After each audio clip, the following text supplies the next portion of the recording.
Welcome to my channel. आज है 9 सितंबर और 9 सितंबर के करंट अफेयर्स को देखें।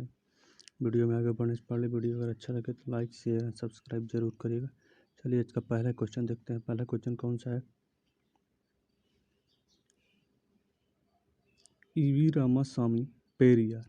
रामास्वामी पेरियार की जयंती को सामाजिक न्याय दिवस सोशल जस्टिस डे के रूप में मनाने का फैसला किस सरकार ने किया है? तो सामाजिक न्याय दिवस के रूप में मनाने का फैसला किस सरकार ने किया है? तमिलनाडु सरकार ने, केरल सरकार ने, असम सरकार ने या राजस्थान सरकार ने? तो हाल ही में तमिलनाडु सरकार ने सामाजिक न्याय दिवस ईवी रामास्वामी पेरियार को सामाजिक न्याय दिवस के रूप में सोशल जस्टिस डे के रूप में मनाने का फैसला किया। तो यहाँ पे कौन सही है? ऑप्शन ए सही है।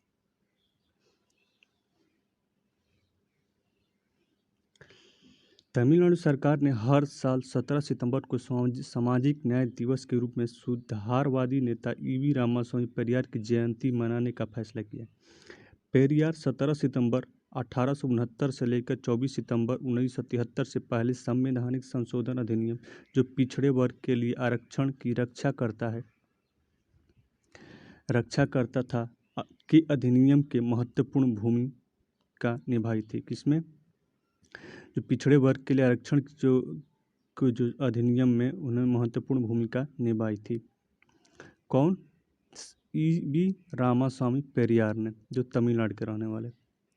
अगला क्वेश्चन है, अब क्या है? तमिलनाडु तमिलनाडु की राजधानी क्या है? चेन्नई। तमिलनाडु के चीफ मिनिस्टर क्या है? M.K. स्टालिन। और तमिलनाडु के गवर्नर कौन है? बनवारी लाल पुरोहित। तमिलनाडु के गवर्नर कौन है? बनवारी लाल पुरोहित। अगला क्वेश्चन है, 7वें Yamini Hazarika women of substance award, Yamini Hazarika women of the substance award से किसे सम्मानित किया गया है? तो किसको सम्मानित किया गया है? Yamini Hazarika women of substance award से देवी बोस को, नलिनी बाला देवी को, लक्ष्मण महादेव चितले को या नमिता गोखले को? तो हाल ही में नमिता गोखले को Yamini Hazarika women of the substance award से नवाजा गया है। किसको? नमिता गोखले को। तो ऑप्शन डी सही है।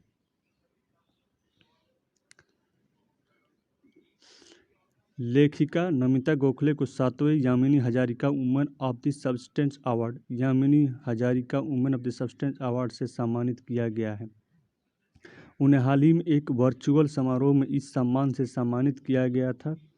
वर्ष 2015 से महिला पेशेवरों के एक समूह द्वारा आयोजित वार्षिक पुरस्कार यामिनी हजारिका को सम्मानित करता है, जो कि डेनिप्स के लिए चयनित होने वाली पूर्वोत्तर भारत की पहली महिला है। डेनिप्स एक संघीय पुलिस सेवा है। डेनिप्स का एक संघीय पुलिस सेवा है जो दिल्ली और केंद्र शासित प्रदेश में कार्य करता है। कहाँ पे? दिल्ली और केंद्र शासित प्रदेश में कार्य करता है। अगला क्वेश्चन है,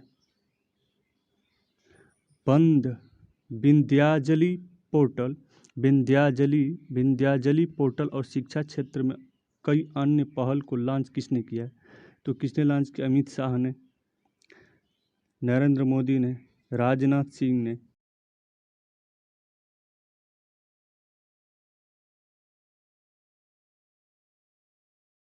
विद्यांजलि पोर्टल और उससे रिलेटेड कुछ शिक्षा से संबंधित अन्य पहलों को लॉन्च किया। किसने? प्रधानमंत्री नरेंद्र मोदी ने। तो ऑप्शन बी यहाँ पे सही है। कौन सही है? ऑप्शन बी सही है। प्रधानमंत्री नरेंद्र मोदी, केंद्रीय शिक्षा मंत्री धर्मेंद्र प्रधान और अन्य की उपस्थिति में वर्चुअल माध्यम से NEP 2020 के अंतर्गत प्रस्तावित कई पहलों पर लॉन्च किया गया। इनमें भारतीय सांकेतिक भाषा कोष ISDL, टॉकिंग बुक्स, CBSE का school quality assurance and assessment framework और शिक्षक प्रशिक्षण कार्यक्रम निष्ठा 3.0। कौन सा? शिक्षकों के लिए प्रशिक्षण कार्यक्रम निष्ठा 3.0 और विद्यांजलि पोर्टल शामिल है। भारतीय सांकेतिक भाषा शब्दकोश ISDL ज्ञान के सार्वभौमिक डिजाइन के अनुरूप श्रवण बाधितों के लिए ऑडियो और अंतर्निष्ठ पाठ सांकेतिक भाषा वीडियो हैं। टॉकिंग बुक्स नेत्रहीनों के लिए बोलने वाली ऑडियो किताबें हैं। CBSE QA framework, CBSE school गुणवत्ता आश्वासन और आकलन रूप और निष्ठा 3.0 निपुण भारत के लिए निष्ठा शिक्षक प्रशिक्षण कार्यक्रम की शुरुआत की गई है।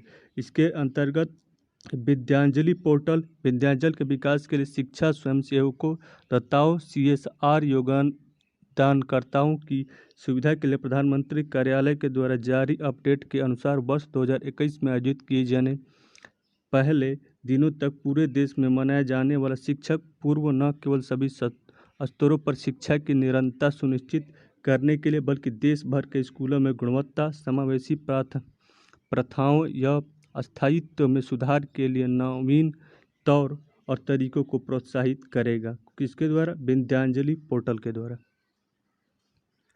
अगला क्वेश्चन है, किस मंत्रालय ने 7 सितंबर 2021 को प्राण नामक एक पोर्टल लॉन्च किया? तो किस मंत्रालय के द्वारा प्राण नामक एक पोर्टल लॉन्च किया गया? सहकारिता मंत्रालय के द्वारा, वाणिज्य और उद्योग मंत्रालय के द्वारा, केंद्रीय पर्यावरण मंत्रालय के द्वारा, श्रम और रोजगार मंत्रालय के द्वारा। तो हाल ही में केंद्रीय पर्यावरण मंत्रालय के द्वारा प्राण नामक एक पोर्टल को लॉन्च किया गया है। कब? 7 सितंबर 2021 को। केंद्रीय पर्यावरण मंत्री भूपेंद्र यादव ने 7 सितंबर 2021 को प्राण नामक एक पोर्टल लॉन्च किया है। प्राण पोर्टल का उपयोग राष्ट्रीय स्वच्छ वायु कार्यक्रम national clean air programme NCAP को प्रगति को ट्रैक करने के लिए किया जाएगा ताकि सभी को स्वच्छ हवा और नीली आसमान में सुनिश्चित करने के लिए भारत की प्रतिबद्धता का पालन किया जा सके। इस पोर्टल को गैर प्राप्ति शहरों नॉन अटेनमेंट सिटी NC में international day of the clean air for the blue sky के अवसर पर लॉन्च किया गया था। कब लॉन्च किया गया था? International day for the clean air for the blue sky के अवसर पर लॉन्च किया गया था। गैर प्राप्ति वाले शहर वे शहर हैं जो 5 साल की अवधि में राष्ट्रीय वायु गुणवत्ता मानकों को पूरा करने में विफल रहे हैं। भारत के प्रयासों से 2019 में 86 शहरों ने बेहतर वायु गुणवत्ता दिखाई और 2020 में यह बढ़कर 104 शहरों तक पहुंच गए। भारत में 2019 तक कितने शहर थे? 86। अब 2020 में बढ़कर ये 104 शहर हो गए हैं गुणवत्ता के लिए, क्लीन एयर के लिए। अगला क्वेश्चन है, एशिया विकास बैंक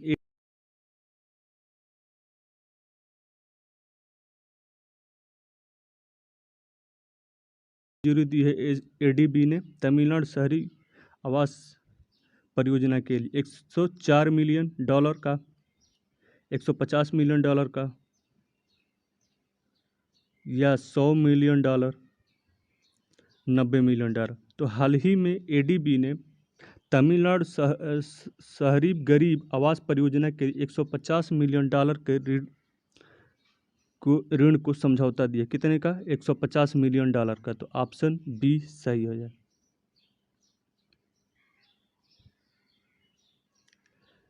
एशियाई विकास बैंक ADB ने तमिलनाडु शहरी गरीब आवास परियोजना के लिए 150 मिलियन ऋण को मंजूरी दी है।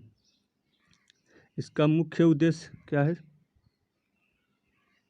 ADB के अनुसार तमिलनाडु भारत के आर्थिक विकास के लिए महत्वपूर्ण है। यह वर्तमान में सकल घरेलू उत्पाद GDP में 8.54% का योगदान दे रहा है।